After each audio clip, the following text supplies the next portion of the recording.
Young and Restless is getting mired in long, dull conversations again.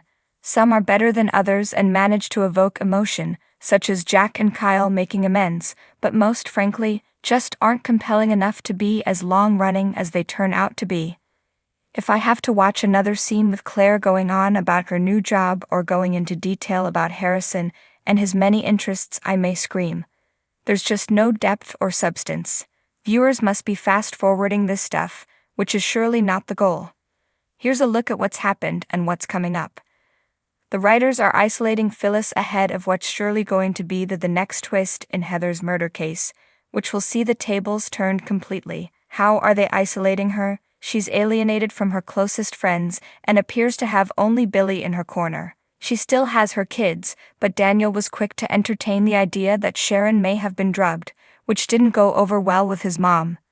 So, are Billy and Phyllis merely going to team up to take down Victor, or will the exes find themselves also drawn back into an attack-tion? A triangle is teased by head writer Josh Griffith, with Sally, of course, being the third party, but there's no telling if the Billy and Phyllis side of it will turn sexual, or if he'll simply be so sucked into plotting with Red that he neglects Ms. Spectra. As for the plot against Victor, I have to admit I was intrigued by the preview with Billy telling Sally that he had a plan and he just walked through the door. Is it a lawyer, a cop, someone from Victor's past? Give me your best guess in the comments section. It's interesting to see the Winters family coming together in the days ahead of the arrival of Damien, Nate's about-to-be-found older brother. If Amy's description is anything to go by, he'll be a pot stirrer and maybe a bad boy type, which could be fun. Especially if they pair Damien with Lily, who deserves a romp after the year she's had. It's worth noting, as much as it's not all bad, it felt like settling for Lily to go back to Winters. Anyway, back to Damien. He could also be coming in to cause trouble for Nate and Audra, which may be why they went to the trouble of making them cozier and closer this week. Thoughts?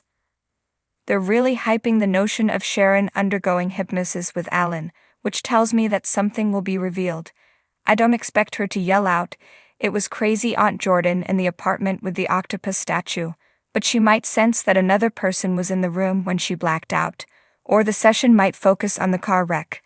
Maybe Sharon will be able to provide a description of the vehicle that Jordan was driving. It's also possible that the revelation may not involve Heather's case or the car wreck at all, and we'll instead find out that Alan is actually Martin. Find out why we're concerned here.